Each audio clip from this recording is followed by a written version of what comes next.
이제 말씀을 나누도록 하겠습니다. 사도행전 강의 55번째 시간, 사도행전 13장 34절 말씀입니다.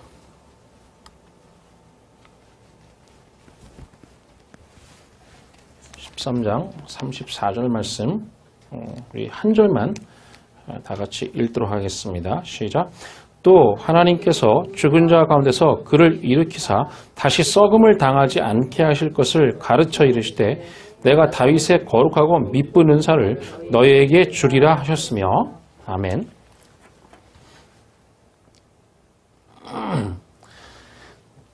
언약의 성취가 구원이다 라는 제목으로 말씀을 나누도록 하겠습니다.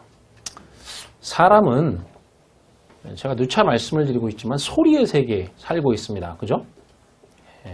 그것이 잘 이해가 안 되시면 최근에 설교 한 5편 정도를 쭉 계속 한번 들어보시면 쉽게 이해가 될 수 있죠. 소리의 세계에 살고 있다 그랬어요. 그죠? 우리의 말도 소리고, 원래 하나님이 주신 것은 문자인데 우리는 그 문자를 알지 못하고 우리는 소리의 세계에 살고 있다. 우리가 지금 보고 있는 성경도 전부 소리죠. 그죠? 예. 그거 이해하세요? 소리라는 거? 우리가 보고 있는 성경이 소리다. 예. 하나님도 이 소리를 빌려서, 우리의 소리를 빌려서 자신의 말을 전달하고 있는 것이거든요. 하나님의 말은 소리도 없고 모양도 없기 때문에 이 땅의 소리를, 우리의 소리를 빌려서 우리에게 줘야 돼요. 그러니까 예를 들면 쉽게 말하자면 이런 거죠. 저희 막내가 5살이에요. 그럼 5살짜리가 쓰는 언어가 있죠. 그죠? 그 말로 걔한테 전해주지 않으면 얘는 못 알아들어요. 그죠? 똑같은 말인데 어른의 말로 하면 얘는 전혀 못 알아듣는 거예요. 그러니까 얘가 알아들을 수 있는 말로 전달해 줄 수밖에 없어요. 그러니까 하나님이 그런 거라고. 하나님은 그거보다 훨씬 더 어려운 것이, 하나님의 말은 모양도 없고 소리도 없고 이미지도 없고 아무것도 없어요.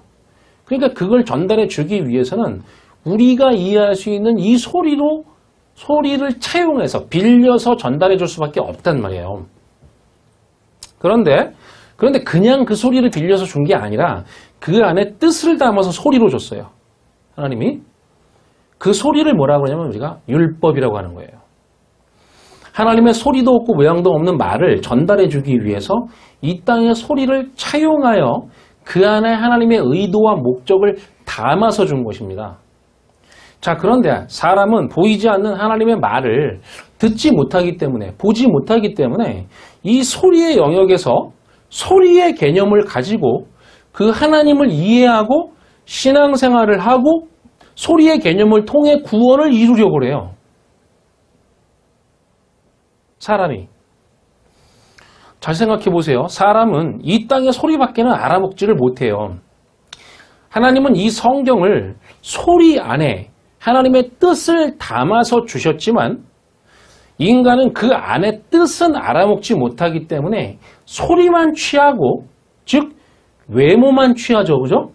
네, 그걸 성경이 외모라고 번역을 했으니까 모양만이죠. 그러니까 모양만을 취하고 그 외모를 가지고 구원의 방식을 생각하는 거예요.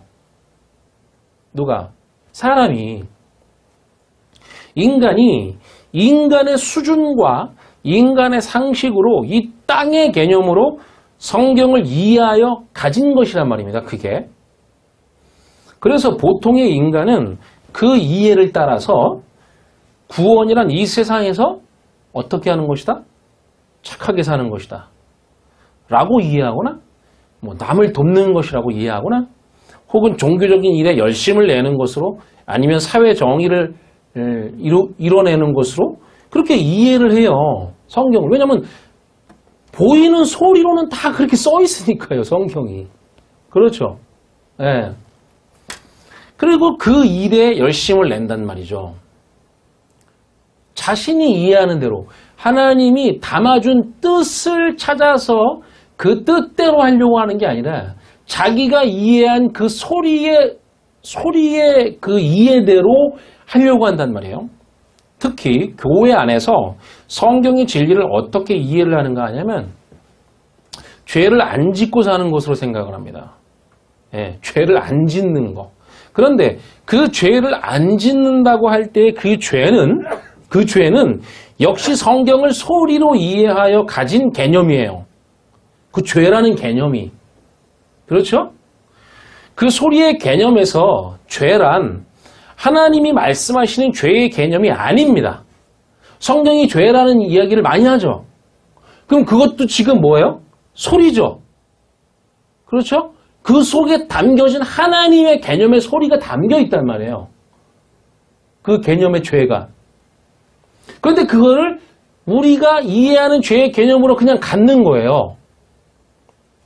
자, 하나님이 가진 죄의 개념은 우리가 이 땅에서 소리의 개념으로 가진 것과 전혀 다른 것입니다. 그런데도 인간은 소리의 개념을 따라 이 아래 세상에서 죄라고 정의한 것을 행하지 않으려고, 보통 죄를 짓지 않으려고 저희가 짓지 않으려고 하고 그것을 깨끗하다고 하고 거룩한 것이라고 해요. 그걸 또 성숙한 것이라고 해요. 그래서 어떤 사람은 이제는 나는 너무 성숙해서 죄를 안 짓는 것이 짓는 것보다 어렵다? 그거 그랬나? 죄를 짓는 게 안 짓는 것보다 어렵다. 이렇게 얘기를 하는 사람도 있어요. 그게 다 이 아래 세상의 개념이란 말이죠. 그런데 그것만 봐도 벌써 뭘 할 수 있냐면 벌써 주님이 뭐라 그랬어요. 너희 안에서 나오는 게 너희를 더럽게 한다 그랬잖아요.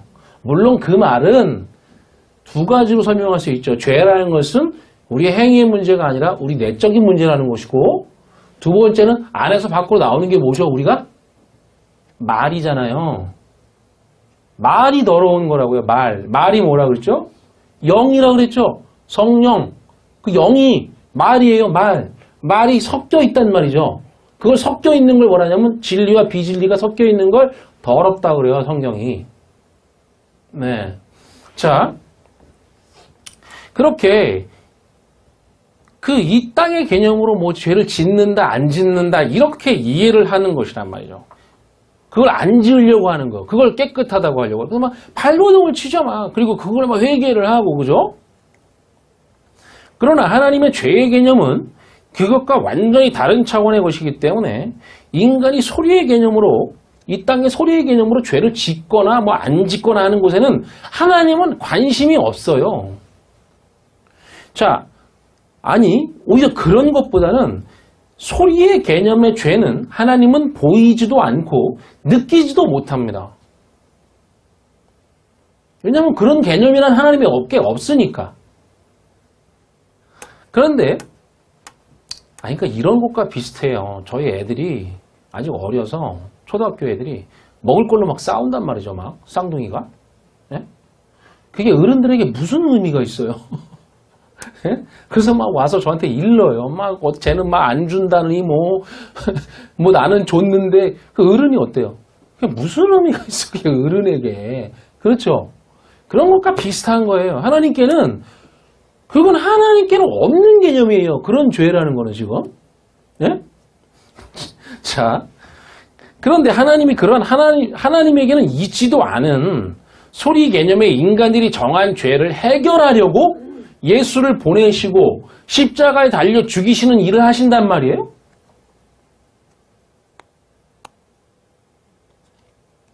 네? 생각을 해보세요. 하나님에게는 그런 개념의 죄는 없어요. 없는데 인간들이 정한 거잖아. 율법의 죄라는 거는 다 이 땅에서. 자기들이 정한 거지 죄라는 걸 언제 하나님이 그걸 죄래요. 그걸 죄라고 하지 않아요. 성경이. 그런데 하나님에게는 보이지도 않고 느껴지지도 않는 감각이 없는 그런 죄를 위해서 예수 그리스도를 보내서 죽이고 뭐 살리고 어쩌고 하냐 말이죠. 말이 안 되는 거란 말이에요. 하나님은 그걸 죄라고도 생각지도 않으시고 그런 죄는 하나님의 안중에도 없고 그런 죄는 보이지도 않고 느끼지도 못하는데 그걸 위해서 예수를 어떻게 보내요?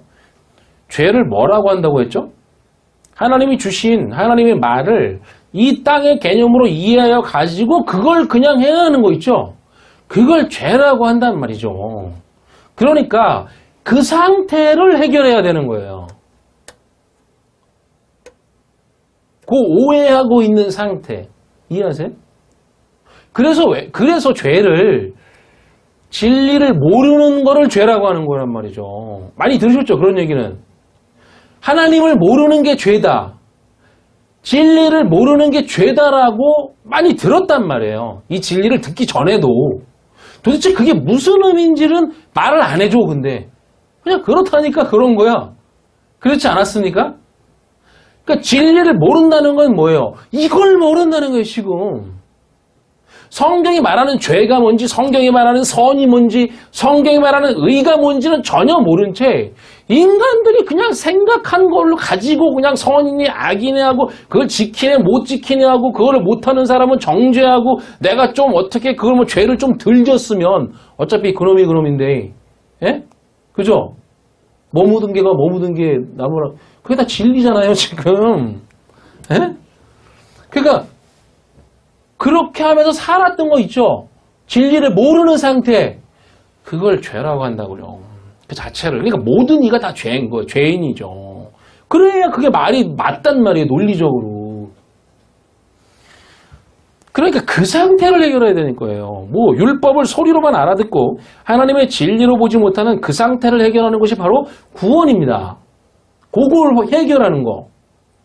그러니까 인간이 이 땅의 개념으로 정한 죄를 해결하는 방식이 아니라, 즉 율법의 차원에서의 해결이 아니라, 그러려면 예수를 뭐하러 보내요? 그럴 필요가 없지, 사실.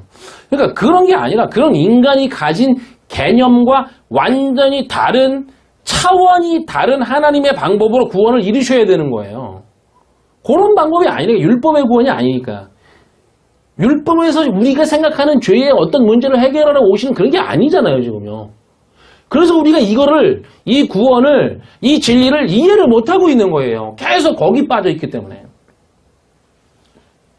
그러니까 하나님의 구원이란 인간이 생각하는 죄로부터의 구원이 아닌 완전히 다른 차원의 구원이라는 거죠. 세상에 없는 방식이며 방법인 거예요. 그러니까 이건 세상에 완전히 없는 방식이라서 이해를 못하는 거란 말이죠. 이해를 한다고 생각해요. 왜? 어디서? 이 땅에 내가 생각하는 그 이해의 개념 안에서 이해하겠지. 율법의 개념 안에서. 근데 그건 하나님이 말하는 그 구원이 아니에요.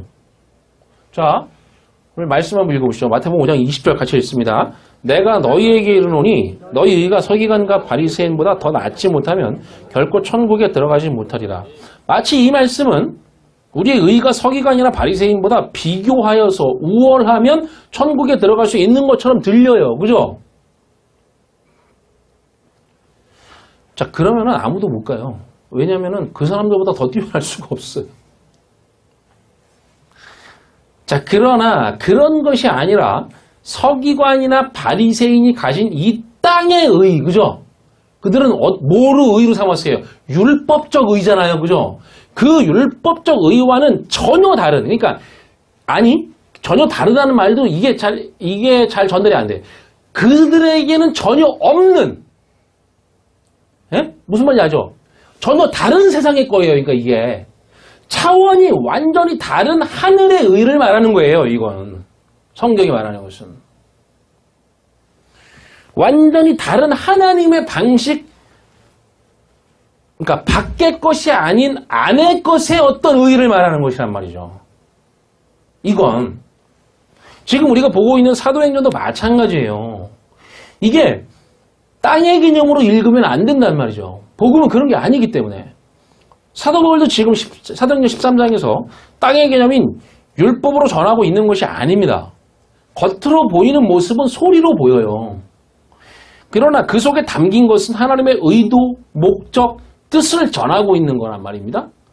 이 땅엔 전혀 없는 하나님의 방식, 사람의 의가 아니라 하나님의 의를 전하고 있는 거예요. 그러니까 지금 이 말씀이 소리로 되어 있지만 그 안에 담긴 뜻은 그 하나님의 뜻, 의도를 전하고 있다고요. 그러니까 이 성경은 누구만 들려요?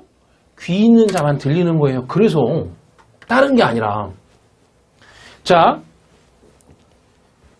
그런 관점으로 오늘도 말씀을 보세요. 오늘 34절 한 줄만 보는데 또 하나님께서 죽은 자 가운데서 그를 일으키사 다시 썩음을 당하지 않게 하실 것을 가르쳐 이르시되 내가 다윗의 거룩하고 미쁜 은사를 너희에게 주리라 하셨으며, 지금 사도 바울은 예수 그리스도에 대하여 복음을 전하면서, 그죠? 지금 계속 복음을 전하고 있는 중이에요.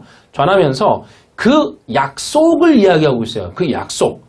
32절에도 우리 조상들에게 주신 약속을 너희에게 전파한다라고 하고, 33절에서도 곧 하나님이 예수를 일으키사 우리 자녀들에게 이 약속을 이루게 하셨다 함이라.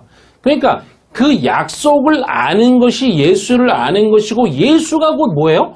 약속이라는 거예요. 지금 그 말이. 예수가 약속이야. 예수가 약속의 성취야. 그죠? 그 말이래요. 지금. 자, 그러니까 이런 말이에요. 너희들이 성경을 보고 이해를 못하고 그 속뜻을 전혀 알아차리지 못해서 그렇지, 사실 성경에는 다 이 예수 그리스도에 대한 약속을 쓰고 있는 것이야. 그러면서 바울이 그럼 내가 한번 증명해 볼게, 이렇게 말하면서 지난주에 시편 2편 말씀, 그죠? 그 말씀을 통해서 이미 예수 그리스도에 대한 약속이 들어있는 것이라고 증명했던 거란 말입니다. 성경이 다 쓸 수는 없잖아요. 사도 바울이 설명한 걸 다 쓸 수는 없죠. 그죠? 예, 핵심만 썼을 거 아니에요. 지금 이 누가가. 그러니까 그걸 예를 들어 시편 몇 편을 지금 사도 바울이 인용을 하는데 이 정도만 했겠어요? 많이 했겠죠. 복음을 전했으니까. 그런데 어쨌든 그렇게 그 약속에 대해서 계속 말하고 있단 말이죠. 그것이 오늘 34절에 이어지고 있는 거예요. 자, 그 약속. 그러니까 오늘의 본문에서도 역시 예수 그리스도에 대한 약속을 설명하고 있어요. 하나님께서 죽은 자 가운데서 그를 일으키사, 이제 이렇게 시작하죠. 지난주에 이 죽은 자라는 단어가 네크로스라고 그랬어요. 네크로스, 이건 어떤 죽음이라고요? 그냥 완전히 죽는 거예요. 그냥 진리의 죽음이 아니라고요, 이건. 그죠? 진리의 죽음은 진리로 완성이 되는 죽음이죠. 그렇죠? 네, 그래서 그걸 구약에서는 무투의 죽음이라고 그랬고, 그죠? 신약 성경에서는 나나토스, 이렇게 그냥 번역을 한 건데, 나나토스의 죽음이라고 그랬어요. 진리로 죽는 거. 그거는 반드시 진리로 완성이 되는 죽음, 그것은 생명으로 끝나게 됐어요. 그러니까 이거는 말은 죽음인데 다른 말로는 생명이에요. 그렇죠? 예. 네. 그 죽음인데 겉으로 보면 죽음이야. 근데 뒤집어 보면 생명이에요. 이거를 진리의 죽음이라고 그러죠. 그죠? 예. 네. 그래서 예수의 죽음을 나나토스의 죽음이라고 한단 말입니다. 성경 그 원어를 보면. 그래서 예수의 죽음은 결국 아나스타시스, 즉 부활로 생명으로 귀결이 돼요. 진리의 죽음의 다른 말이 뭐예요? 곧 생명이란 말이죠. 그래서 예수께서 죽고 그게 진리의 죽음이기 때문에 부활하시는 거예요. 진리로 부활하시는 거예요. 그러나 여기서 쓰는 네크로스는 완전히 죽는 시체의 의미예요. 그게 무슨 의미라 그랬죠? 그냥 시체, 아유 죽었네 이런 게 아니라 성경에서 네크로스, 이 시체의 의미는 뭐냐면 보는 것, 듣는 것, 말하는 것을 다 놔버린 상태예요. 진리에 대한 얘기라고요. 성경은 다. 그래서 다시 산다는 건 그 기능을 되찾는 것을 말합니다. 듣는 것, 말하는 것, 보는 것, 느끼는 것, 다 진리에 대한 거. 그거를 되찾는 거예요. 그러니까 네크로스는 말씀에 대하여 들을 수도 말할 수도 없는 상태를 말해요. 그걸 시체, 이렇게 말해요, 성경이. 예. 그러니까 눈 뜨고 돌아다닌다고 다 살아있는 거 아닙니다. 그런데 여기서 그를 일으키사라고 하는데 에게이로예요, 이게. 이 시체들에게 외쳐서 말씀을 듣기 시작합니다. 시체들에게. 말씀을 들어야만 살아나니까. 그래서 어떻게 에게이로 하는가 하면, 어떻게 일어나는가 하면, 이 시체들이 하늘의 것으로 듣고, 하늘의 것으로 말하고, 하늘의 것으로 보고, 하늘의 것으로 느끼고 하면서 일어나요. 살아난단 말이죠.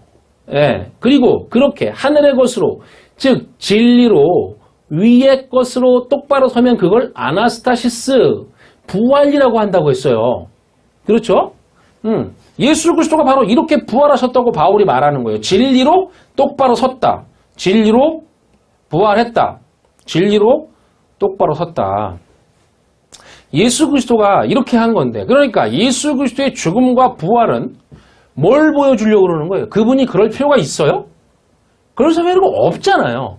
그러니까 우리의 죽음과 부활을 보여주시는 거란 말이죠. 그분은. 네? 잘 보세요, 이걸. 하나님의 율법에서 그 진리를 보지 못하는 것이 진짜 완전히 죽은 것이고, 그 말씀 진리를 외쳐서 듣게 되면 하늘의 것으로 듣고 말하고 보고 느끼는 상태가 되는데, 그렇게 예수 그리스도께서 살아나셨다고 말하는 거예요. 그건 그럴 필요가 없어요.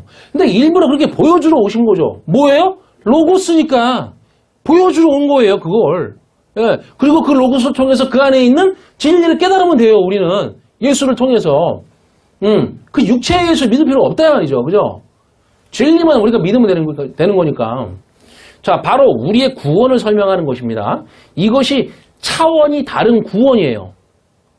이 땅에는 없는 하늘적 개념이라고요, 이게. 여러분, 우리는 이렇게 하나님이 외치시는 진리 말씀을 듣고 하늘의 것으로 듣고 말하고 보고 느끼는 에게이로로 살아나야 하는 것입니다.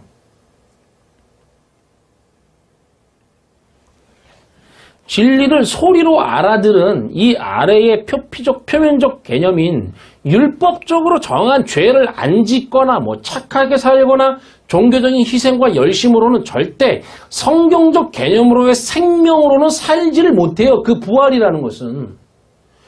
그런 게 아니니까. 차원이 완전 다른 것이니까요. 그렇게 해서는 이 구원이라는 건 없어요. 하늘의 것인 진리로 똑바로 서는, 위의 것으로 서는 부활로 살아야 하는 것이란 말입니다. 그 부활은 사후세계의 것이 아니라 그러죠? 예? 그렇죠? 이 진리로 똑바로 서는 게 이게 사는 것이라고요.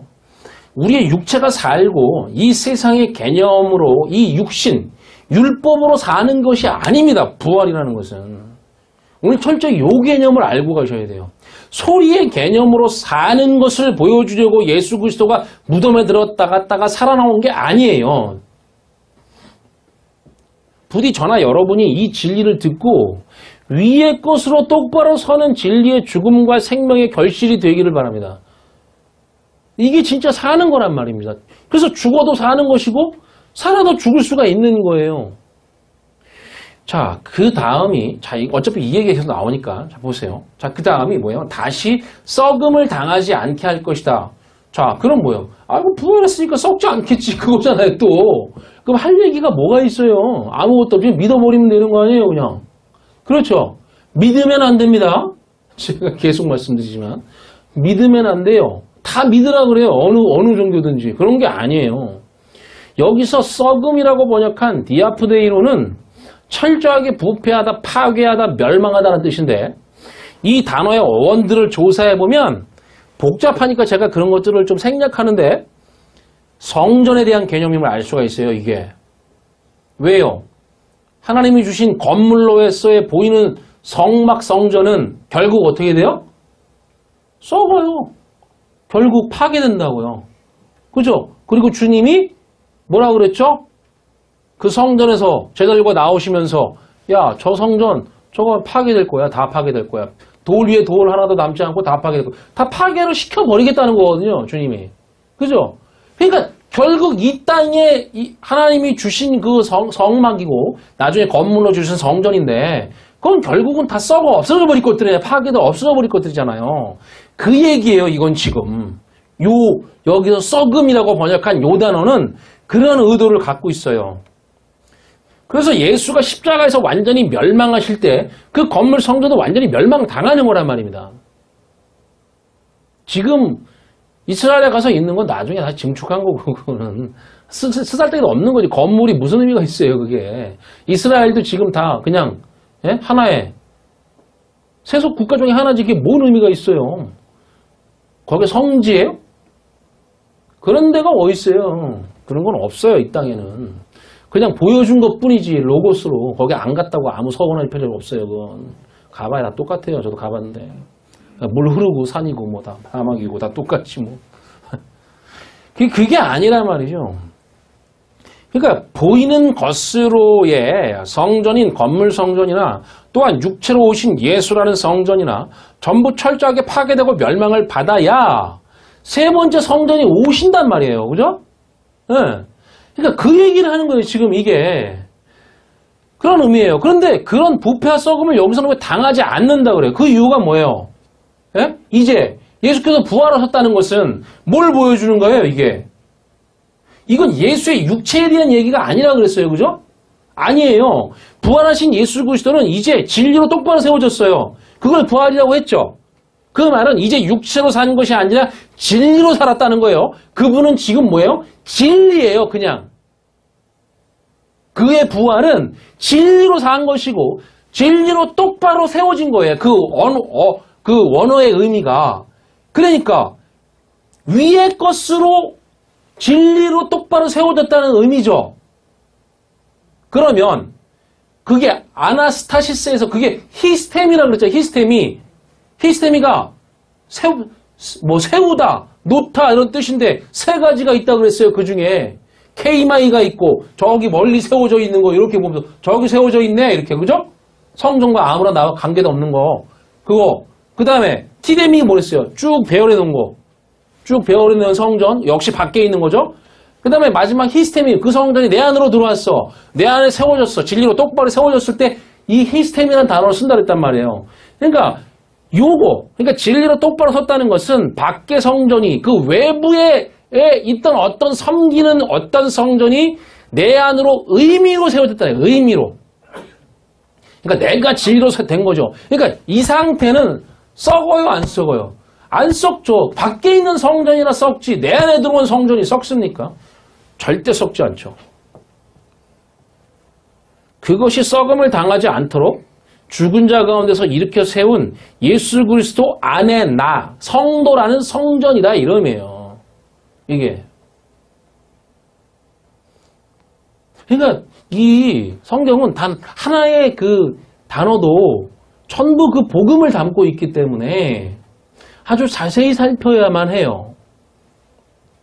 자, 그것을 바울이 이렇게 씁니다. 다시 썩음을 당하지 않게 하실 것을 가르쳐 이르시되, 요 이르시되가 뭐냐면 레오예요. 레오가 뭐냐면 진리를 말할 때 레오스죠? 로고스를 말할 때 레고라고 써요. 그죠? 레오는 레마를 말할 때 씁니다. 진짜 진리를 말할 때. 자, 진리를 말한다. 다시 썩음을 당하지 않게 하실 것을 가르쳐서 레오로 말한다. 진리를 말해줄게 라고 하면서 뭐냐면 내가 다윗의 거룩하고 미쁜 은사를 너에게 주리라 하셨으며 이렇게 말한단 말이에요. 자, 그 썩음을 당하지 않는 내 안의 성전 이야기를 다윗의 내용으로 이제 보여주겠다는 거예요. 다윗의 내용으로. 자, 성전 이야기를 썩음을 당하지 않는 성전 이야기죠. 지금요 이게. 그러니까 그걸 다윗의 내용으로 보여줄게 라는 거예요. 먼저 가르쳐 이르시되 자, 요 레마라고 했어요.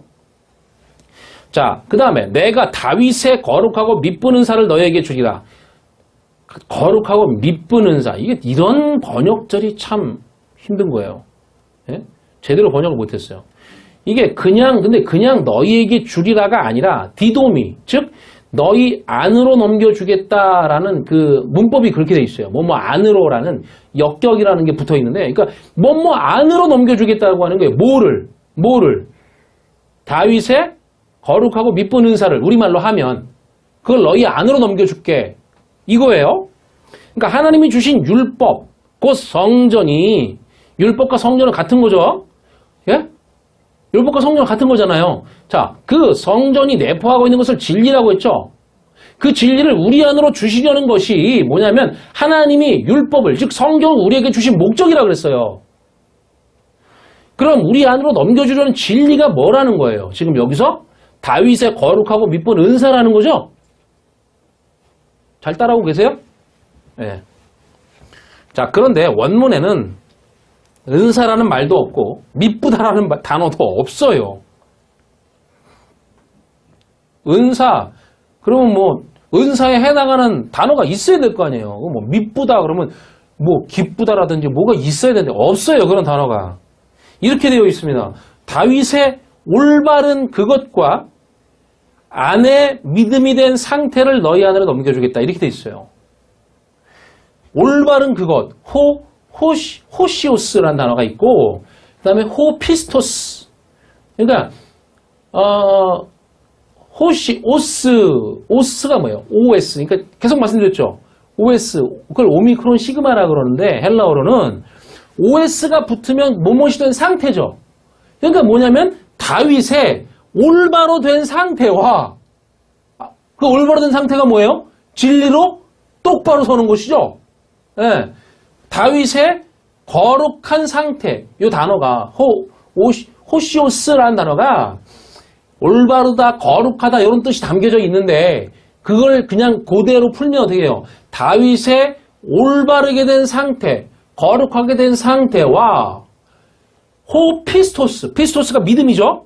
근데 OS가 붙어 있으니까 믿음이 된 상태를 너희 안으로 넘겨주겠다 이거예요. 그러니까 그 말은 다윗이 내포하고 있는 어떤 의미가 있는 거죠, 그죠?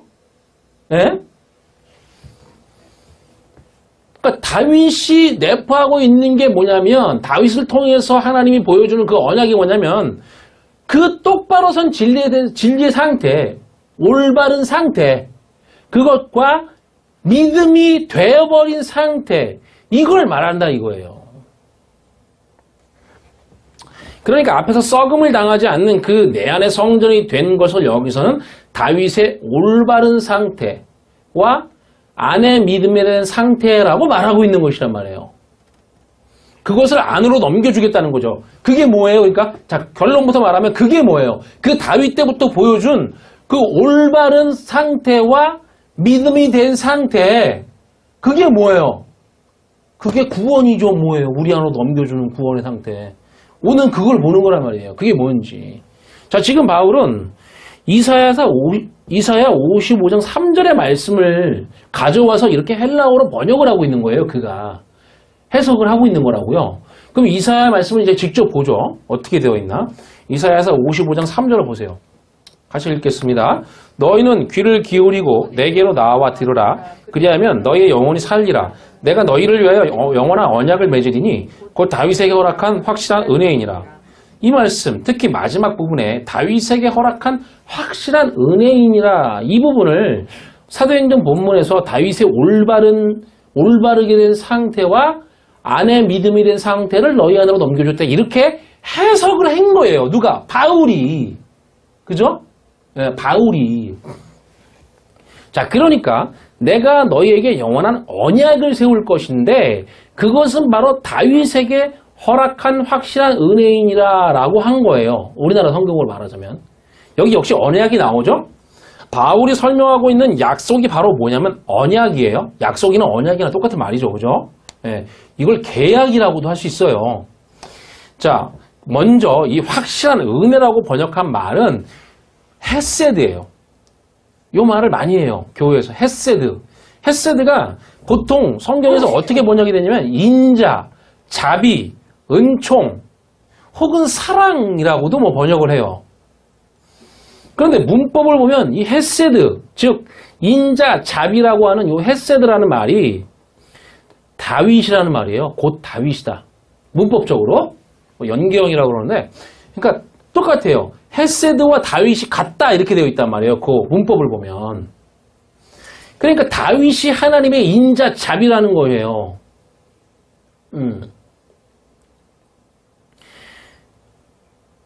확실한 은혜라는 말이 없어요. 그러니까 이거 다시 말씀드리지만 원어 원문에는 그렇게 우리나라 말로 의역을 한 거지 말이 되게 그런 말이 없고 헤세드라는 말이 있을 뿐인데 확실하다는 말도 없어요. 거기는 그런 형용사도 없어요. 그런 게 없고 인자, 자비라는 말이고 그건 다윗과 같은 말로 되어 있다고요. 다윗과 같은 뜻으로. 문법상으로. 다윗이란 이름의 뜻이 뭡니까? 하나님의 사랑받은 자라는 뜻이죠? 그죠? 이거 많이 아시잖아요. 하나님의 사랑이에요. 그 사랑이라고. 원래는 하나님의 사랑. 사랑이 뭐예요? 그러니까 사실은 헤세드라는 말도 사랑이 있으니까 이제 이게 맞는 건데, 같다고 했잖아요. 다윗과 헤세드가 지금. 그러면 사랑이 뭐예요? 사랑은 신약으로 보면 새 계명이에요. 새 계명을 너에게 주노니, 그죠? 서로 사랑하라. 즉, 하나님의 언약, 약속의 성취가 사랑이란 말입니다. 성경은 결국 이 언약에 대한 얘기인데, 다. 그 주님이 죽기 바로 전에 설교를 하시면서, 야, 그 새 계명, 내가 그 언약, 구약에서부터 준 그 언약 있지, 약속. 그건 뭐냐면 사랑이야. 이렇게 말을 했단 말이에요, 주님이. 물론 아가페죠. 자, 근데 어떻게 그 약속의 성취가 사랑인데, 이게 이렇게 돼 있죠. 마태, 마가, 누가가 요한으로 완성이 되는데, 그 요한이 말하는 게 뭐예요? 사랑이란 말이에요. 요한이 말하는 사랑. 요한은. 자, 요한복음 13장 34절 읽어보시죠. 새 계명을 너희에게 주노니 서로 사랑하라. 내가 너희를 사랑한 것 같이 너희도 서로 사랑하라. 그러니까 다윗의 이름의 뜻이 하나님의 사랑이니까 다윗의 이름은 뭘 보여주는 거예요? 뭘 보여주는 거예요? 계명의 완성을 보여주는 거죠. 그렇죠? 계명의 성취를 보여주는 거예요. 그의 이름이 사랑이니까. 다윗은 그런데 솔로몬과 하나라고 말씀드렸죠. 그죠? 같이 봐야 된다고. 다윗을 주고 솔로몬으로 완성하는. 그래서 솔로몬이 뭘 완성했다고요? 성전을 완성했다고요. 예. 그러니까 다윗은 뭐예요? 예수고 솔로몬은 그리스도라는 말이죠. 이해되세요? 성경이 다 이렇게 돼 있어요. 다 예수 그리스도에 대한 얘기이기 때문에 둘로 전해주는 거란 말이죠. 그러면 이른 비는 뭐예요? 예수고 늦은 비는 그리스도시죠. 이렇게 되는 거라고 다. 예수는 죽으시고 그리스도는 안에 성전을 완성했죠. 그러니까 성전의 재반 모든 준비를 한 다윗. 성전의 모든 준비를 다 했잖아요. 다윗이. 그것처럼 누가 준비했어요? 예수가 다 준비했죠.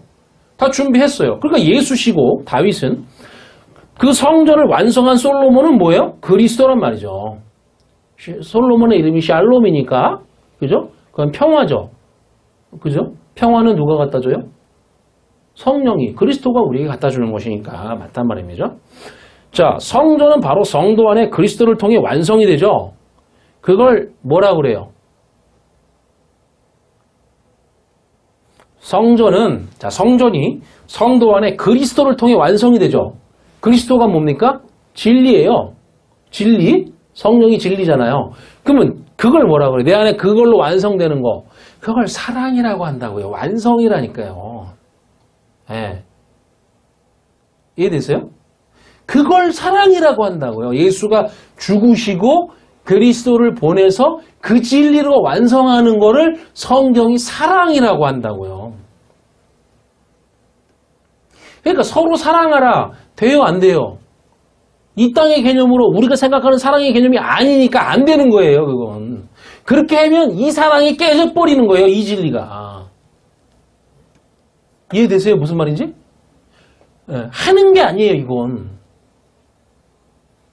우리는 다 그렇게 하는 걸로 생각하는 거예요. 왜냐면 이 땅의 것으로 다 생각하니까 소리의 개념으로. 차원이 다른 거라고요, 이게. 그러니까 절망할 필요도 없는 거예요, 그거는. 사랑을 못한다고. 왜? 그런 개념이 아니니까.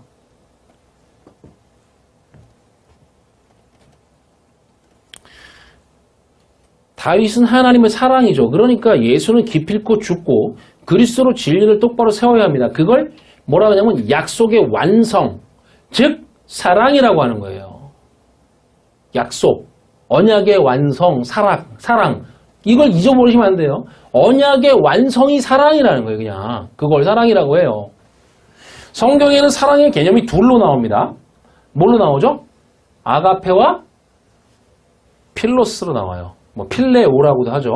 예, 뭐 동사냐 명사냐 그 차이예요. 그냥 아가페는 아가파오라고도 하고 그건 동사고. 그러니까 아가페, 필레오의 사랑, 필로스의 사랑은 육적 사랑이고 아가페는 영적 사랑이에요. 에로스는 그런 건 안 나와요. 성경에는. 그런 건 사람이 만든 거지. 그런 거는. 헬라어에는 보통 아그라는 단어가 붙으면 거룩하다는 뜻을 가지는 경우가 있어요. 다 그런 건 아닌데. 아가페, 그죠?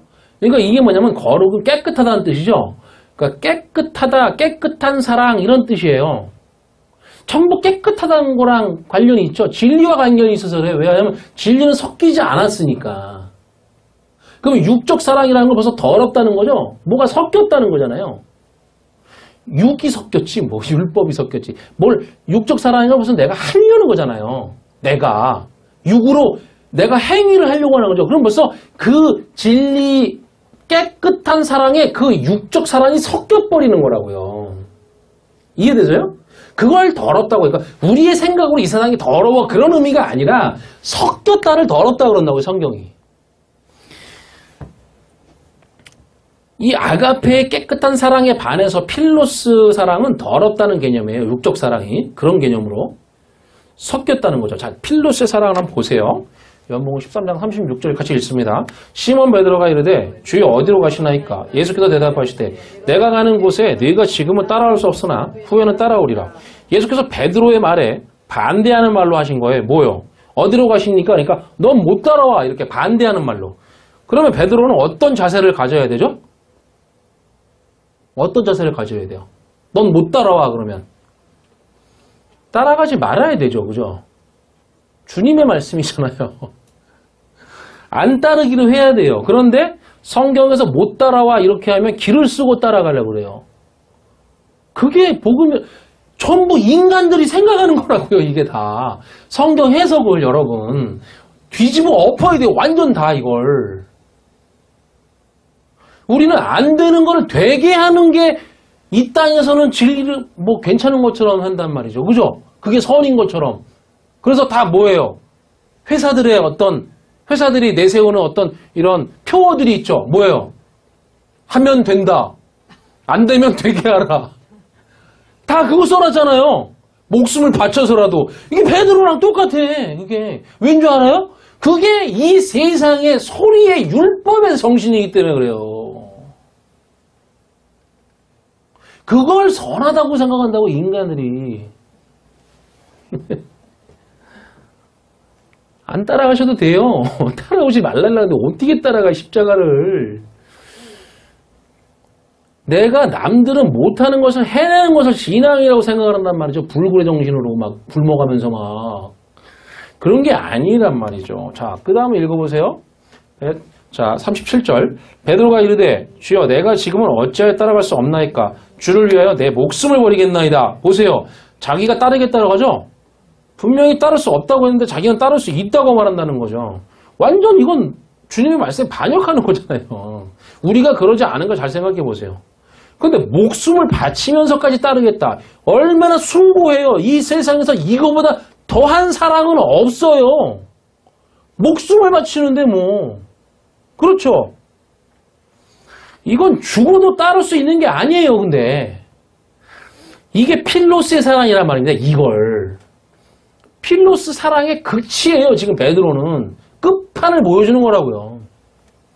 목숨 바쳐 주님을 지키겠다. 다 우리 그랬잖아요. 예전에 막. 저도 그랬고. 이곳이 다 필로스란 말이죠. 육적인 사랑. 내가 행해서 사랑하는 사랑.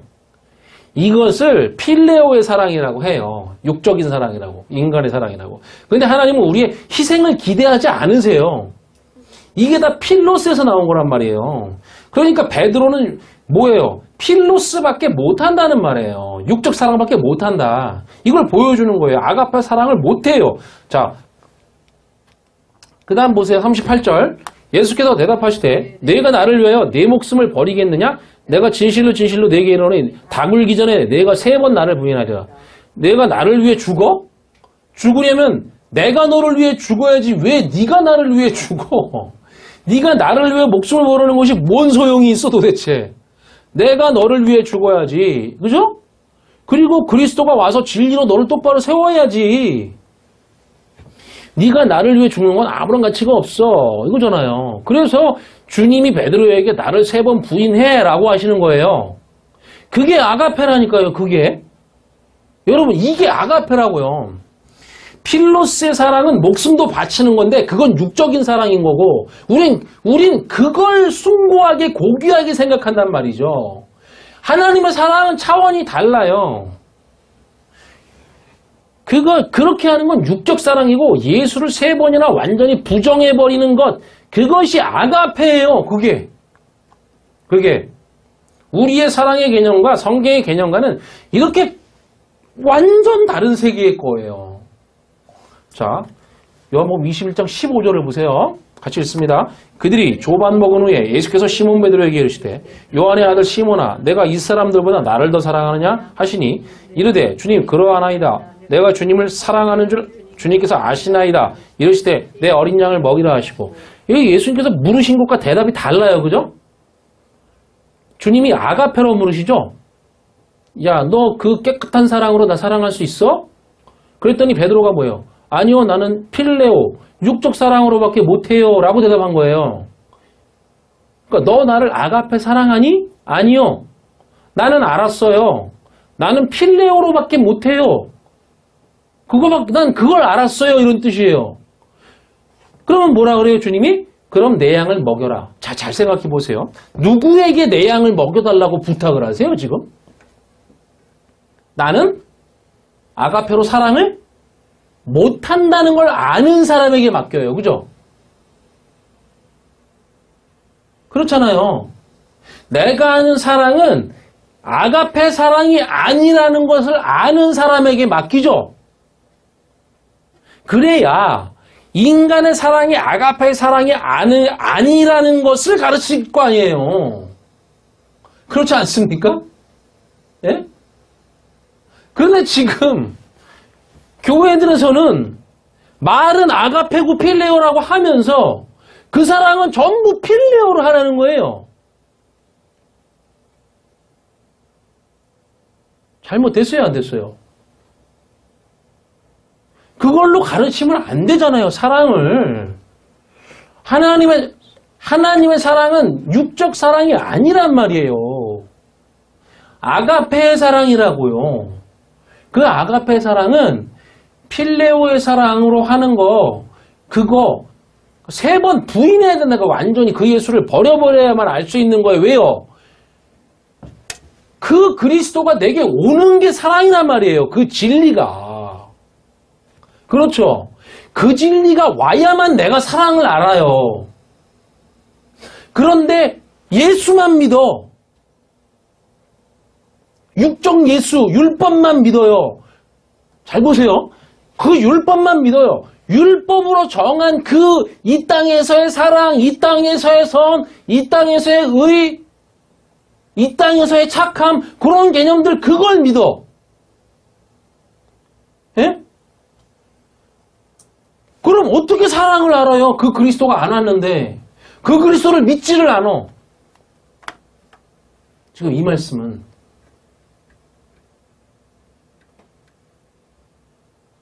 나는 필레오로밖에 사랑 못해. 나는 필레오밖에 몰라요. 그 사랑은 어떻게 와야 돼요? 예수가 그리스도로 오셔야만 그 사랑을, 그 오시는 게 사랑이니까 그리스도로. 여러분 이걸 아셔야 돼요. 이거를 이해하셔야 돼요. 하라는 게 아니라고요. 이게 사랑이. 저만 열을 내는 것 같아요. 잘 전달이 되는지 안 되는지 잘 모르겠어요. 지금. 이거 뭐 성령을 믿을 뿐입니다. 저는. 예. 성경에 나와 있는 하나님의 사랑을 내 육적인 노력과 행동으로 나의 개념으로 사랑하려고 행동하는 것이 하나님의 아가페 사랑을 깨버리는 거란 말이죠. 아가페는 사람이 못하는 거란 말입니다. 그건. 그런 게 아니라고요. 그러면 언제 우리가 그 사랑을 할 수 있어요? 그 진리가 오면 내가 진리가 되는 게 사랑이에요. 예? 하나님의 사랑은 사람이 부정하는 거예요. 3번 부정하라고 했죠? 율법의 예수를, 육체의 예수를 완전히 부정해야 그리스도가 오시는 거란 말이죠. 그걸 성전의 완성, 성취, 사랑의 완성이라고 하는 거예요. 그걸. 그러니까 예수를 부정하는 게 아가페 사랑이죠. 다윗과 솔로몬은 바로 그 성전의 완성, 언약의 완성, 약속의 완성을 보여주는 예수와 그리스도를 보여주는 사람들이에요. 그래서 다윗 얘기를 하는 거라고요.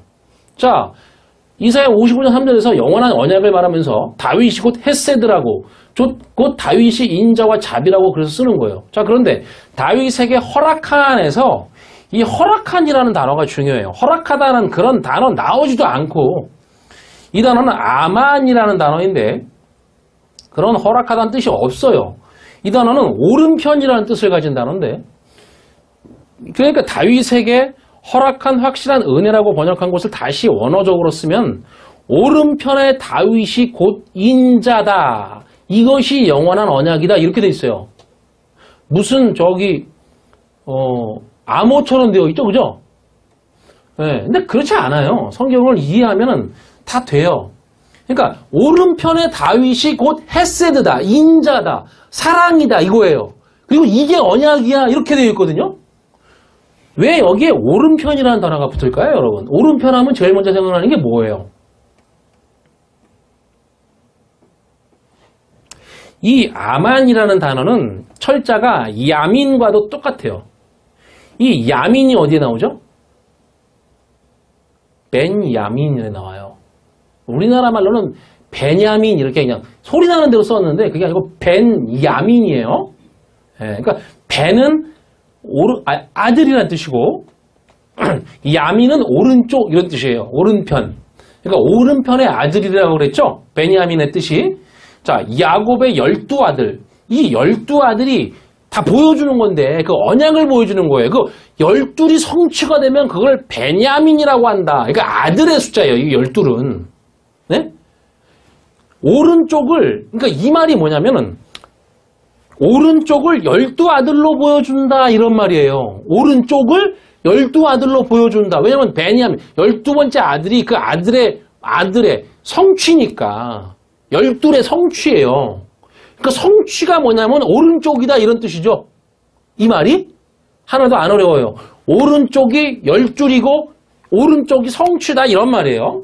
자, 설명을 이제 합니다. 맨 첫 번째 아들의 이름인 르우벤과 말째 아들인 베냐민을 보면 그 성취를 보는 거예요. 뭐냐면 야곱의 진짜 아내는 라헬이죠.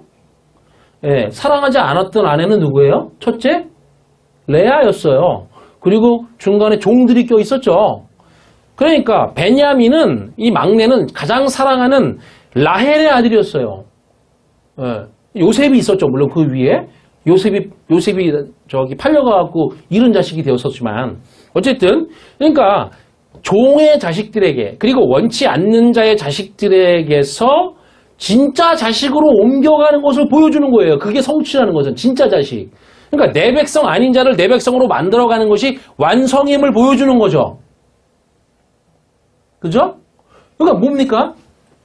우리가 그 호세아서도 보면 로암미 그 원치 않는 아들을 낳잖아요. 어디 가서 이상한 아들을 낳아갖고 오잖아요. 그걸 암미가 백성, 로가 아니다. 이건 내 백성이 아니라는 뜻이에요. 거기에서 암미로 가는 거예요. 백성으로. 자, 이런 것과 똑같아요. 성경이 그림을 보여주니까. 자, 그런데 르우벤, 이것이 아들이라는 뜻이에요. 첫째 아들이 르우벤, 이것이 아들이다 해서 벤야민, 오른편의 아들로 점점 만들어가는 것이 아들의 계획이란 말이죠. 근데 야민, 여기 야민, 아만, 다 그 말이 그 말인데 이 말을 다른 말로 하면 우리는 왼쪽에 속한 아들들이었어요. 다 우리는. 그런데 이걸 오른편의 아들을 만든다는 개념인 겁니다. 자, 창세기 48장 13절을 한번 읽어보시죠. 같이 읽습니다. 시작. 오른손으로는 에브라임을 이스라엘의 왼손을 향하게 하고 왼손으로는 므낫세를 이스라엘의 오른손을 향하게 하니 이끌어 그에게 가까이 나가매. 여기 이스라엘은 야곱을 말하죠. 그죠? 야곱의 이름이니까. 요셉이 아버지 야곱의 약속을 하나님의 언약이니까 언약을 복으로 받는 모습이 여기도 언약이니까 언약을 복으로 받는 모습이 이런 안수라는 의식으로 나타내지고 있는 거예요. 다 로고스라니까요. 뭐 안수를 받으러 어디 가면 안 돼요. 요셉이 장자인 므낫세를 오른손 앞에 그죠? 그 다음에 차자인 에브라임을 왼손 앞에 세웠어요. 맞잖아요. 장자를 오른손 앞에 차자를 왼손 앞에. 그러니까 장자가 어떤 그 권을 받는 상징을 보여주는 거예요, 이게. 그런데 야곱이 손을 엇바꿔서 올려요. 그죠? 아시죠? 이거 잘?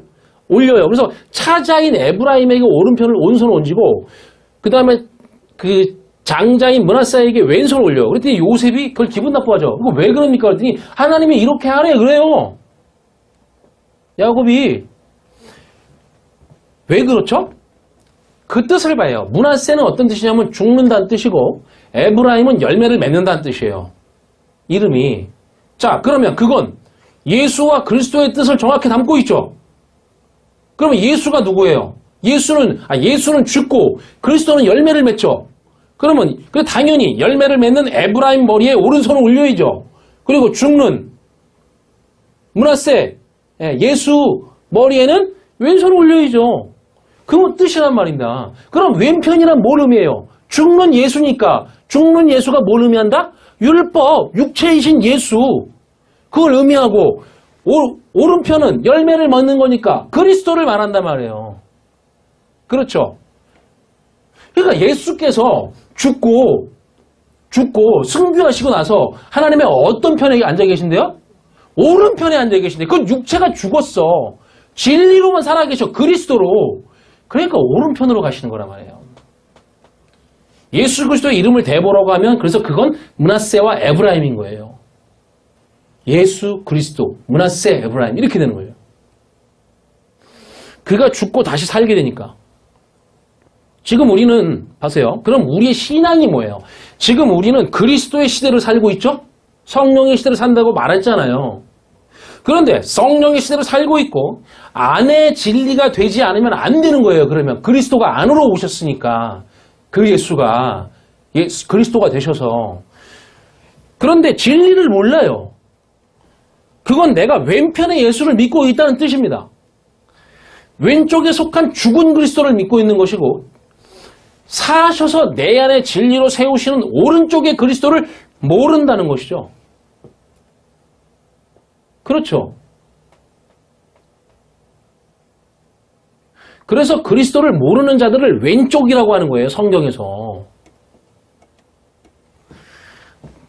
자, 누가복음 23장 33절 보세요. 이거 쭉 볼 건데 읽습니다. 해골이라는 곳에 이르러 거기서 예수를 십자가에 못 박고 두 행악자도 그렇게 하니 하나는 우편에 하나는 좌편에 있더라.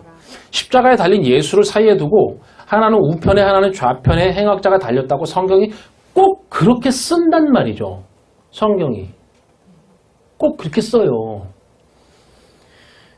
십자가를 뭐라고요? 언약의 기둥이죠. 그러니까 이건 언약이란 말이에요. 언약 얘기예요. 다 성경이. 언약을 가운데 두고 왼편과 오른편으로 나눠져요. 지금. 그런데 여기서 행악자라고 하는 단어가 중요한데 이게 카굴고스라는 단어인데 이 단어는 두 단어가 합쳤어요. 카고스와 엘곤의 합성어인데 카코스는 뭐냐면은 악이라는 단어예요. 악. 한번 얘기한 적 있죠? 악. 그 다음에 엘곤은 일하다. 그러면 합쳐보면 뭐냐면 악으로 일하다예요. 이 단어가. 행악자라고 번역한 단어가 악으로 일하다. 여러분 악이라는 단어 카코스는 어떤 악이라고 그랬어요? 인간의 본성적 악이라고 그랬어요. 왜 이게 중요하냐면 왜 이 단어가 성경은 이렇게 본성적 악인과 밖의 악과 밖의 선과 안의 선과를 다 따로따로 써요. 단어가 다르단 말이에요. 인간의 본성이 악하다는 게 뭐예요? 그게. 그 본성이 악하다는 건 제가 한번 이렇게 설명드린 적 있죠. 이 악이라는 단어가 악하게 다루다. 그리고 소리라는 뜻이 있다고. 그게 뭐냐면 하나님이 진리를 깨달으라고 준 거 성전이 있고 율법이 있어요. 근데 그걸 악하게 다뤄. 왜? 내가 그걸 보는 눈이 악하니까 내가 본성이 악하니까 그걸 악하게 봐. 그래서 뭘로 봐요? 하나님의 그 안에 있는 그 안에 들어있는 뜻. 하나님의 뜻은 뭐예요? 선이죠. 절대선. 선으로 보지 못하고 내 마음대로 선으로 봐. 그걸 뭐라 그러냐면 악이라 그래요. 왜? 내가 악이니까. 예? 잘 생각해 보세요. 성경이 있어요. 그죠? 성경을 줬는데 하나님이 이거를 우리의 소리로 넘겨줬어요. 그죠? 그럼 이거는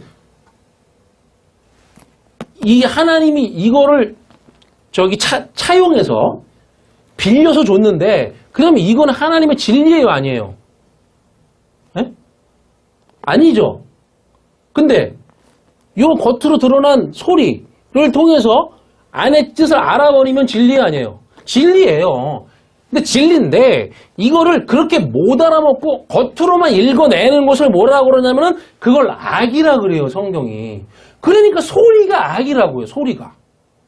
소리로 읽어내는 걸 악이라고 해요. 그래서 뭐라 그래요? 그걸 악하게 다루다라고도 말한단 말이죠. 이걸 악하게 다룬 거예요. 인간이 자기들 눈으로 멋대로 하나님의 본래 의도로 읽어낼 생각을 안 하고. 그러니까 교회에 모여서 성경을 읽는다, 배운다, 듣는다고 할지라도 그런 식으로 배우거나 듣거나 선포하면 다 뭐예요? 악이에요, 그거는. 무조건 교회에 모인다고 거룩한 게 아니에요. 건물이 뭐가 거룩한단 말입니까, 이게. 그렇게 쓰지를 않는데, 성경이.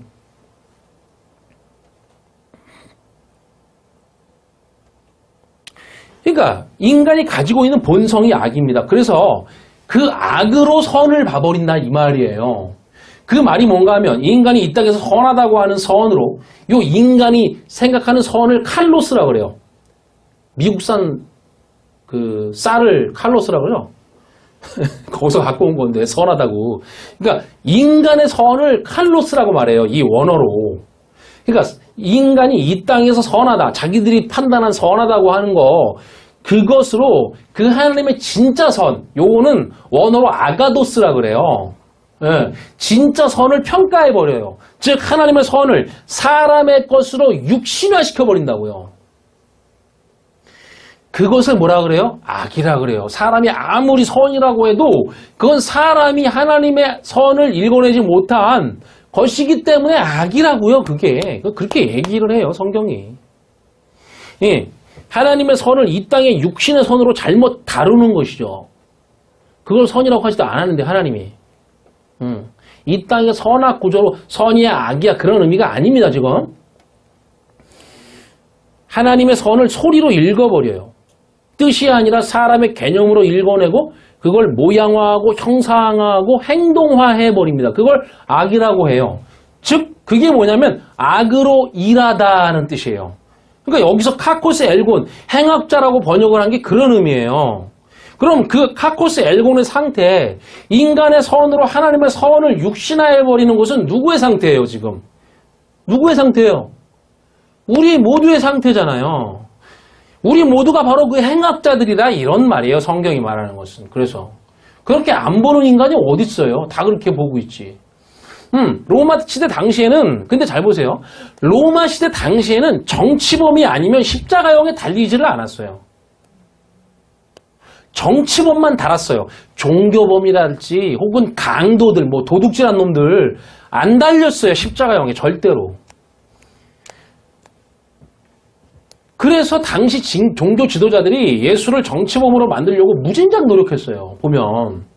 하지만 아무리 노력을 해도 되지 않아서 막 거짓말을 해. 정치범을 만들려고. 그죠? 뭐 가이사의 뭐 그런 거에 대해서 뭐 어쩌다는 둥 뭐 이런 식으로. 근데 안 했거든. 그렇게 다 거짓말이었거든. 그게. 자, 그런데 그래서 빌라도가 죄가 없다고 했던 거예요. 정치범으로 십자가에 달 만한 죄가 없다. 바보가 아니니까. 뻔히 보면 알죠, 그걸. 그러니까 이 행악자들은 정치범으로 달린 게 맞아요, 그들은. 그쵸? 예수 외에는 정치범으로 달린 게 맞아, 그 옆에 달린 놈들은. 그런데 성경은 진리의 개념을 가르치기 위해서 이걸 행악자들, 카코스 엘곤, 악으로 일하는 자라고 일부러 이렇게 쓴다고요. 진리를 가르치려고. 이해하시겠어요? 이걸? 자, 율법이 무엇이죠? 인간의 선을 하나님의 선으로 묘사한 거예요. 하나님은 하나님의 절대 선을, 아가도스를, 인간의 선, 칼로스를 빌렸어요. 이렇게 빌려서 나타내요. 그렇게 하자면 넘겨줄 방법이 없어요. 자, 그러면 하나님이 그 절대 선을 빌려갔다가 그 안에 하나님의 선인 아가도스를 넣어서 다시 율법으로 돌려줬죠. 돌려줬으니까 율법을 하나님의 절대 선인 아가도스로 읽어내야 돼요. 인간이. 그런데 교회들이 실수하는 것은 율법을 하나님이 빌려가서 칼로스에다가 하나님의 진짜 선이라는 것을 넣어서 아가도스를 넣어서 다시 돌려줬으면 그 칼로스가 아니라 안에 담겨져 있는 진짜 절대선인 아가도스를 알려고 해야 되는데 교회들은 그냥 칼로스를 보는 거예요. 인간의 본성적인 악을 묘사하는 카코스라는 단어는 인간이 스스로 윤리적, 도덕적인 기준을 가지고 선하다고 하고 악하다고 판단하는 것을 말해요.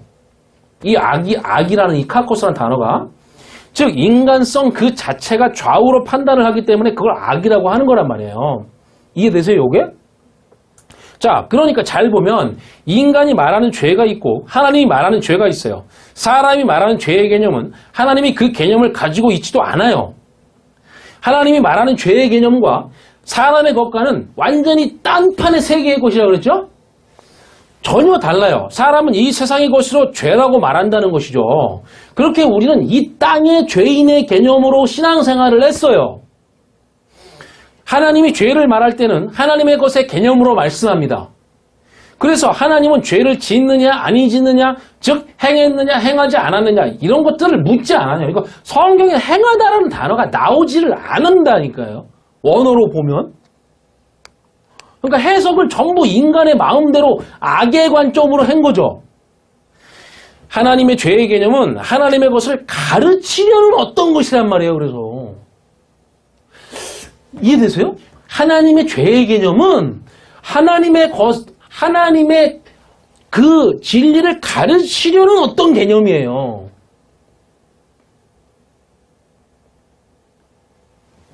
자, 그러니까 조금 더 설명해 보자면 지금 왼편에 있는 자나 오른편에 있는 자나 카코스 엘곤이죠. 그죠?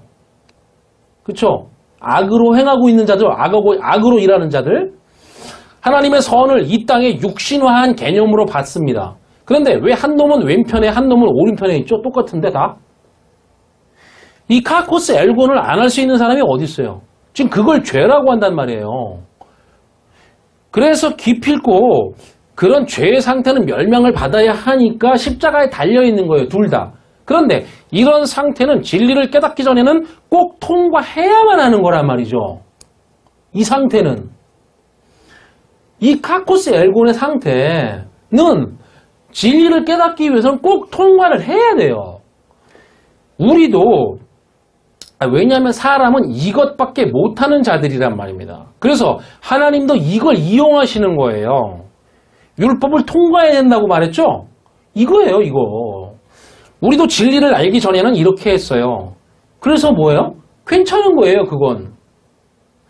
이게 결론이면 안 되는 것이만요. 자, 다음 말씀 보세요. 자, 누가복음 23장 39절 같이 있습니다. 달린 행악자 중 하나는 비방하여 이르되 내가 그리스도가 아니냐 너와 우리를 구원하라 하니. 자, 여기서 이 행악자가 즉 카코스 엘곤이 비방을 합니다. 이 비방하다가 블라스페미예요. 그 뜻은 뭐냐면 말을 파괴하다예요. 그 말은 하나님의 진리의 말을 파괴한다는 뜻이죠. 어떻게 파괴하는지 보세요. 만일, 여기 이제 조건부로 붙어요. 만일 네가 그 그리스도라면 너 자신과 우리를 구원해라. 만일 네가 그 그리스도라면 그러죠. 이게 맞아요? 이 말이? 여러분, 네가 그 그리스도라면이 맞냐고요, 지금. 그는 그리스도가 아니라 지금 육신의 예수죠. 율법으로 죽는 예수인 거란 말이죠. 그런데 뭐라고 해요? 네가 그리스도라면 이게 말을 파괴하는 거예요. 진리를 못 깨닫고 있는 거라고요. 이 말이 지금 섞어버리고 있잖아요. 말을. 이게 파괴하는 거예요. 말을, 진리를 모르는 거예요. 그러면 잘 보여요. 그럼 만약에 그리스도라고 해봅시다. 그러면 너 자신과 우리를 구원하라고 해요. 그러면 너 자신은 예수 자신이죠. 그죠? 그 다음에 우리는 누구예요? 지금 이 사람이 말하고 있는 우리는 누구냐고요? 네? 네, 좌우편에 달린 사람이죠? 좌편과 우편에 달린 우리. 그럼 그리스도는 좌와 우 중에 어느 쪽을 구원해야 되죠? 성경으로 보면 오른쪽이죠. 오른쪽이 완성이고 성취고 그리스도니까 오른쪽만. 그리스도에 속한 자를 구원해야 된단 말이죠. 오른쪽에 달린 행악자가 진리를 알았다는 게 아니라 지금 이 말이 아니라 성경은 지금 그걸 보여주는 거예요. 그냥 진리를 보여주기 위해서. 예, 그렇게 보여주는 거예요. 그런데 이 사람은 왼쪽과 오른쪽을 다 구원해야 한다고 말한다는 거예요. 그게 블라스페미, 진리를 파괴하는 말인 거예요. 하나님은 왼쪽을 보세요. 하나님은 왼쪽을 볼 수도 없고 느낄 수도 없어요. 왜냐? 왼쪽이 뭐니까? 율법이니까. 율법은 차원이 다른 거란 말이에요. 하나님과는. 하나님께는 율법의 차원이 안 보인다 그러니까요. 하나님은 오른쪽만 있어요. 성경에 우편이라는 말만 있지 하나님 좌편이라는 말 들어보셨어요? 그 말은 하나님은 오른쪽밖에 없다는 말이에요. 진리밖에 없단 말이에요. 하나님은. 그 말이. 예? 그러니까 좌편, 율법은 인간이 생각하는 그 카코스의 그 개념에서의 뭐 좌편과 우편이나 뭐 죄나 의나 이런 건 하나님의 안중에는 안 보이는 거예요. 아예.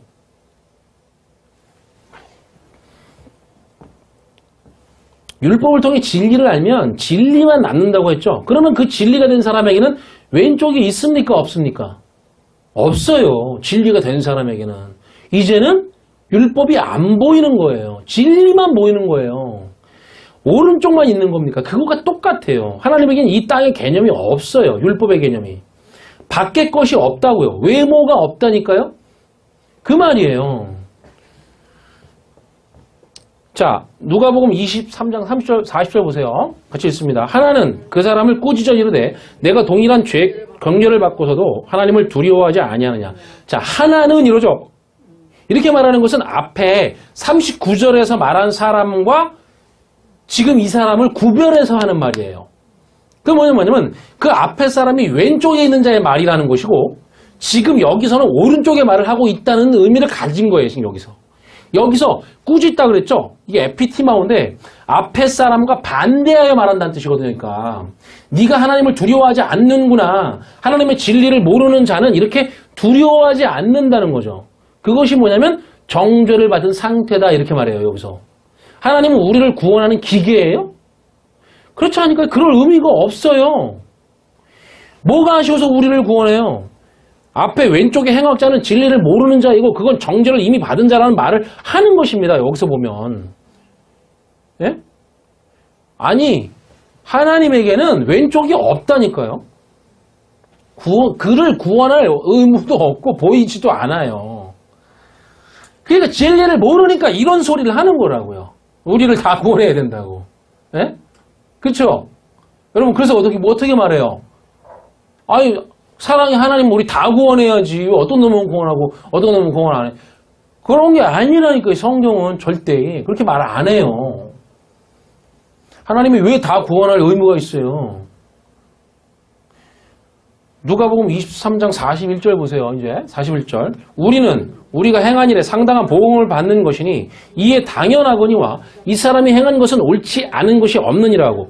자, 여기 상당한 보응을 받는다는 의미는 어떤 뜻이냐면 당연하다, 공정하다, 의롭다 이런 뜻이에요. 우리가 공정하다는 뜻이에요. 이 사람이 지금 오른쪽에 있는 사람이 말하는 건 뭐가요? 뭐가 공정해요? 지금 오른쪽 강도가 어떻게 되고 있죠? 죽어가고 있죠. 공정하다는 거예요. 지금 죽는 것이 의롭다는 거예요. 당연하다는 뜻이에요. 지금 이게 우리가 신앙생활하면서 예수를 믿는 목적이 죽음을 어떻게 해결해 보려고 죽음의 공포를 해소해 보려는 것일 수가 있어요. 그런데 죽음이 정당하다고 말한단 말이에요. 지금 이 사람은 진리를 아는 사람은 이렇게 얘기를 한다고요. 살으려고 예수를 믿잖아요. 다. 그게 누구의 신보인 줄 아세요? 하와가 그렇게 말했거든요. 이걸 먹으면 우리가 산대.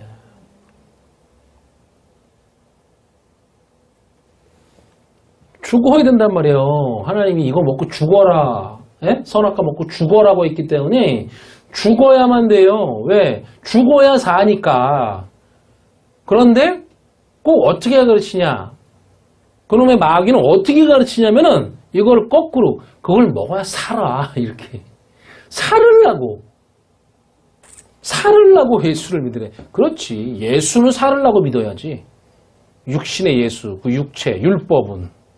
그죠? 그리스도는 죽었다가 살아나는 거니까 죽어야 돼, 이건. 그래야 살아요. 자, 신앙생활 하면서 예수를 믿는 목적이 죽음을 어떻게 해결해 보려고 하는. 근데 죽음이 정당하라고 말하는 거예요, 지금. 예수가 죽을 때 함께 같이 죽는 것이 공정하다, 당연하다는 것이에요. 그런데 왼편 강도는 예수가 죽을 때 함께 죽고 싶지가 않다는 것입니다. 왼편에 속한 놈은. 한편 강도는 안 죽으려고 하고 다른 한편은 마땅하다는 거예요. 그러니까 오른편 행악자의 말은 어떻게 안 죽으려고 들어? 그리스도를 들먹거려가면서 안 죽으려고 하네? 저 왼쪽에 있는 놈이? 이런 말이에요. 그리스도를 믿겠다는데 어떻게 안 죽어요? 그렇죠? 우리와 똑같아요. 그리스도가 오시려면 예수가 죽어야 하듯이 우리도 예수가 아니라 그리스도로 신앙생활 하려면 이 시대에 예수를 믿던 그것이 죽어야 가는 거예요, 한 거예요. 그 율법이. 그래야 진짜 그리스도 진리가 주는 자유가 있는 거란 말입니다. 당연한 거죠. 마땅한 것이에요. 율법으로 신앙생활하던, 밖의 것으로 신앙생활하던 그것이 죽고 안의 것으로 진리로 해야 하는 것입니다. 그래서 여기서 오른편의 한편 강도는 아폴람바노, 그 죽음을 취해버렸다라고 표현하고 있어요. 진리 안에서의 죽음은 다른 말로 뭐예요? 생명입니다. 즉 죽는 게 사는 거예요. 진리를 듣지 못하고 말하지 못하는 게 죽음입니다. 그리고 말씀을 들어 에게이로 하는 게 사는 거예요. 하나님의 것으로 듣고 보고 말하고 느끼는 것이 에게이로로 사는 것입니다. 그것을 부활, 아나스타시스라고 해요. 위의 것으로 똑바로 서는 것. 왼편이 없는 상태, 오른편만 있는 상태를 말합니다. 그것을 지금 이사야 53장 3절의 말씀으로 바울이 설명을 하는 것이에요. 내가 언약을 세우겠는데 그건 오른편의 다윗이고 그건 헤세드다. 인자 자비다. 이렇게 말하는 거예요. 그럼 하나님의 자비, 인자, 사랑은 왼쪽에 있던 우리를 오른쪽이 되게 해주시는 것이고 율법에 있던 우리를 진리가 되게 해주시는 것이며 밖의 믿음에 있던 우리를 안의 믿음으로 만들어주시는 것입니다. 이것을 바울이 오늘 본문에서 다윗의 깨끗한 올바르게 된 그것, 그죠? 올바르게 된 상태를 너희 안으로 넘겨주겠다. 그리고 안의 믿음에 대한 상태를 너희 안으로 넘겨주겠다. 이렇게 설명을 하고 있는 것이죠. 어려우세요? 어떠세요? 성경을 하나하나 그 뜻으로 이해하여 안으로 가지게 되시기를 바랍니다. 그냥 소리로 가지게 되잖아요. 그냥 악의 상태에 그냥 거할 뿐이에요.